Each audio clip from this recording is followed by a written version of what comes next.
Hello hi, स्वागत आहे तुमचं ज्योती पवार या यूट्यूब चॅनलमध्ये. श्री स्वामी समर्थ सर्वांना. तर छान अशी सकाळची सुरुवात झालेली होती. पाहू शकता वातावरण किती छान आहे. म्हणजे आज थोडासा पाऊस कमी होता. पावसाने जराशी विश्रांती घेतली होती. तर म्हटलं आता कपडे धुवून झाले होते माझे आणि इथे वाळत टाकायला मी आले होते. तर एवढं सुंदर वातावरण छान वाटत होतं ना, म्हटलं चला थोडंसं कॅप्चर करूया आणि व्हिडिओची सुरुवात करूयात. तर बघा इथे तुम्हाला मागच्या व्हिडिओमध्ये बऱ्याचशा मी हे झाड पाहिलं आहे. आपल्या गॅलरीत कुंडीमध्ये लावलेलं हे स्वस्तिकचं झाड आहे पांढऱ्या फुलाचं. बऱ्याच वेळा तुम्ही पाहिलं आहे. तर या झाडाला ना दृष्ट लागली का काय काय माहिती, त्याचे पानं ना सगळे पिवळे पडत आहेत, तुम्ही पाहू शकता. आणि कसं अगदी असं लुकडं सुकडं झाड झालेलं आहे बघा. आणि मला खरंच याच्याकडं पाहिलं की खूप वाईट वाटतंय.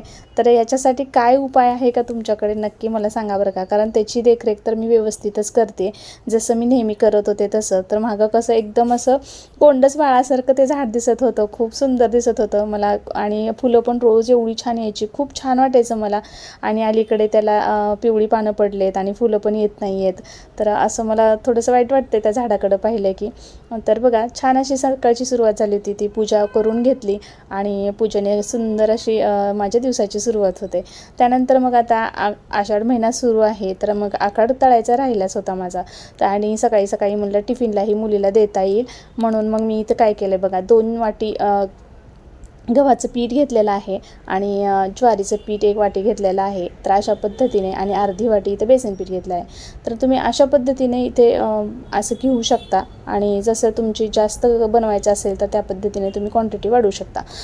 तर बघा इथं तीळ, आपला ओवा हातावर क्रश करून, जिरे असेच टाकले आहेत मी. आणि हळद, लाल तिखट टाकायचं असेल तर तुम्ही लाल तिखटही टाकू शकता. कोथिंबीरचं लसूण आणि कोथिंबीर असं मिक्स करून मी मीठ वाटून ठेवलेलं होतं, ते मीठ असं सगळे जिन्नस. आणि हिरवी मिरचीचा मी ठेचा टाकलेला आहे बरं का. तुम्ही लाल मिरची टाकायची असेल तर टाकू शकता.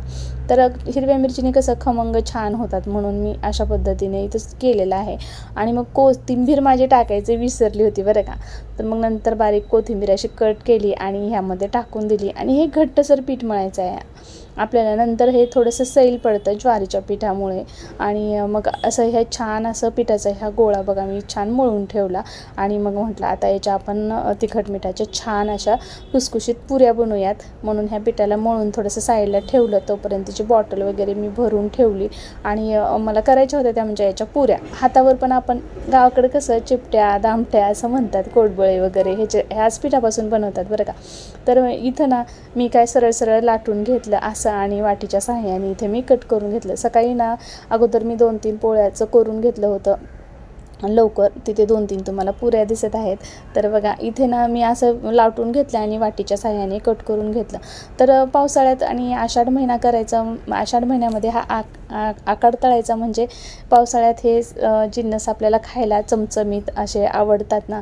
त्यामुळे ही पावसाळ्यात बहुतेक असं केलं असावे. कसं पूर्वी असं सगळे पावसाळ्यात घरातच असायचे, खूप मोठे मोठे पावसा असायचे. आणि कसं पावसाळ्यात मग कामं नसायचे शेतात वगैरे, तर घरी असं काहीतरी चमचमीत. आता बाहेर आपल्याला भरपूर ऑप्शन आहेत पुण्यासारख्या ठिकाणी किंवा बाहेर इतर कुठल्याही ठिकाणी. आपण काही खाऊ वाटलं की बाहेर जाऊन आपण सहजपणे खाऊ शकतो. पण पहिलं कसं पूर्वीच्या काळामध्ये असे काही ऑप्शन नव्हते. जे काय बनवायचं ते घरातच बनवायचं, घरीच खायचं असं होतं. आणि शेतातल्या कामांना बऱ्याचशा विश्रांती असायची. मोठे पाऊस पडले की, पाऊस येऊन गेला की मग सगळी माणसं घरातच असायची. मग तेव्हा नाही का हे आखाड करायची ही प्रथा सुरू झाली असावी असं मला तरी वाटते. कारण माझ्या जी आजी वगैरे होत्या त्या असंच सांगायच्या, पहिला ह्या महिन्यात हे काय केलं, असं कसं सुरुवात आहे, असं आम्ही लहानपणी आजीला वगैरे विचारायचो. तर आजी अशी आम्हाला सांगायची.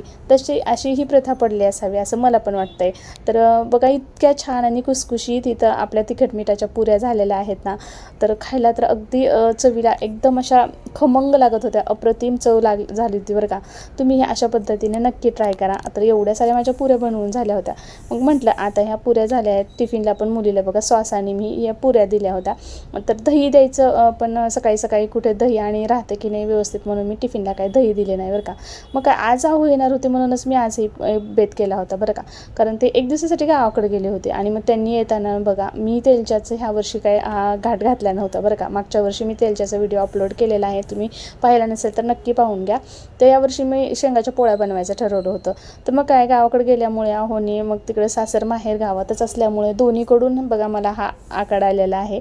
तर तेलच्या आणि हे साधे आपले काठीशेव, आपण काठी गोडबळे वगैरे म्हणतो, कोणी काठीशेव म्हणतं, कोणी चकल्या म्हणतं. तर साध्या पिठाच्या आपल्या केलेल्या आहेत, उकडून पीठ किंवा असं भाजणीच्या वगैरे केलेल्या नाही, तशा केलेल्या आहेत. तुम्हाला दाखवतेच मी.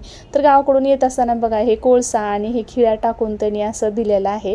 तर तळल्याला आपल्याकडं गावाकडे देताना ही प्रथा आहे. कोणाकोणाला हे माहिती आहे नक्की सांगा बरं का. तर बघा हे काठीशेव आणि ह्या चिपट्या, हातावर ह्या बनवलेल्या चिपट्या आहेत, अशाच गावाकडे आणखीन बनवल्या जातात. तर एवढ्या 10-15 तेलच्या मला गावाकडूनच आलेल्या आहेत. म्हटलं आता आज जी मी शेंगाच्या पोळ्या बनवणार होते ना ह्या तिखट मिठाच्या पुरीसोबत, तर मग आजच्या पुरतं 1-2 दिवसासाठी मी हे थोडं पोस्टपोन केलं. म्हणजे एक गोड आहे तर लगेचच कशाला बनवू ना, म्हणून मग म्हटलं नंतर बनवूयात. मला ज्या कापण्या बनवायच्या आहेत त्या कापण्या अहोंना खूप आवडतात आणि बहुतेक गावाकडे पण बनवल्या नसतील, म्हणून त्यांनी यासोबत दिलेल्या नाहीत. तर मी कापण्याची रेसिपी पण तुमच्यासोबत नक्की शेअर करणार आहे. आणि बघा इथे ना मग ते सर्व काढून झालं तेलच्या वगैरे, आणि गावाकडून दूध दिलं होतं. पप्पांच्या इकडं ते म्हैस आत्ताच हे येली, त्याच्यामुळे त्यांनी दूध पण तिकडेच दिलं होतं. मग ते दूध उकळायला ठेवलं. मग इथं माझी साय जमा झाली होती. चला म्हटलं ह्याचं आता तूप बनवायचं आहे आपल्याला. शेंगाच्या पोळ्यासाठी मी हा बेत केला होता बरं का, म्हणजे ताजं तूप बनवूयात, शेंगाच्या पोळ्या करायच्यात. तर आता बाहेर काढून ठेवलंच आहे म्हटल्यावर आपलं तूप बनवणं तर आहेच ना. मी रात्रीच बाहेर काढून ठेवलं होतं फ्रीजच्या साय, आणि छान असं फिरून साय आपली रवीनेच मी ताक करून घेतलं. तूप छान कडवून घेतलं, तुम्ही पाहिलेच आहे. 2-3 वेळा लोणी स्वच्छ धुवून घेतलं. आणि ते झाल्यानंतर तूप कडलं, दूध उकळलं, सगळं झाल्यानंतर मग म्हटलं आता सगळं गोडच आहे. तर मग आता काय तेलच्या आहेत, चपात्या वगैरे करण्यापेक्षा म्हटलं भाकरी करूया. आणि शिमला मिरचीची मिक्स अशी भाजी केली बघा इथे, अशी चमचमीत अशी छान भरपूर असं मी इथे तिखट टाकलेलं आहे, आणि अशी शिमला मिरची बटाटा मिक्स अशी भाजी बनवली. आणि भाकरी आणि ह्या शिमला मिरचीची भाजी त्यासोबत थोडंसं गोड आपली तेलची पण होती, तिखट मिठाच्या पुऱ्या पण होत्या, तुम्ही पाहिलेच आहे. तर सकाळी आम्ही नाश्त्यासाठी दही आणि ते पुऱ्या खाऊन घेतल्या होत्या. मग दुपारसाठी म्हटलं भाकरी आणि ही भाजी बनवूयात. अशा पद्धतीचा आजचा आपला असा बेत होता. तुम्हाला अशी भाजी आवडते की नाही नक्की सांगा बरं का. असं भाकरीवर ही भाजी घेऊन खायला ना गरम गरम खूप छान वाटतं. मला असंच आवडतं. तर मग असंच जेवण करून घेतलं, आणि त्यानंतर मग काय आपली जी दुपारची कामं असतात, थोडंसं घर आवरणं म्हणा, किंवा थंड झाल्यानंतर ओटा साफ करणं, हे सगळं ओटा वगैरे साफ करून घेतला, भांडी घासून घेतले. आणि हे 2-3 किराण्याचे जे डबे होते ना ते थोडीशी घाण झालेली होती. म्हटलं आता सगळं घर आवरायला आलेच आहे, पण आपण ही पहिले डबे घासून घेऊयात. किराणा आणल्यानंतर मी परवा तसाच त्याच्यामध्ये भरला होता, पण माझं मन काय मान्य करेना. तो बघा परत मी त्या डब्यामधले काढून ठेवले आणि डबे घासून घेतले, तेव्हा कुठं माझं मन शांत झालं. तुमच्यासोबत असंच होतं का नक्की सांगा बरं का. चैनच पडत नाही थोडंसं तरी असं इकडे तिकडे झालं की. मग संध्याकाळचं रुटीन बघा. अहोंसाठी इथं मी मेथी, थोडासा ओवा, जिरे, एक दालचिनीचा तुकडा, आणि इथे आल्याचा तुकडा पण एक टाकायचा आहे. हे सर्व जिन्नस इथे ना हे रात्रभर पाण्यामध्ये मी भिजवून ठेवते, आणि त्यांच्यासाठी सकाळी मग हेच पाणी असंच रात्रभर हे भिजवलेलं सकाळी त्यांना मी उकळून देते, आणि थोडंसं कोमट असतानाच त्यांना प्यायला देते बरं का. मग पोरींसाठी इथं मी बदाम भिजू घातले, आणि बदाम स्वच्छ धुवून नंतर मी पाणी टाकून इथं ठेवून दिले झाकून. तर हे पिल्यानंतर ना फॅट कमी होतं असं होणं सांगितलं आहे कोणीतरी. तर बघूया आता, तर त्यांचं हे सुरू आहे, आणि म्हणून मग त्यांच्यासाठी हे सर्व करायचं. हे रात्रीचं आपलं जेवण, भांडे, ओटा झालं की हे रुटीन असं असतं. तर असा होता व्हिडिओ. आवडला तर लाईक, शेअर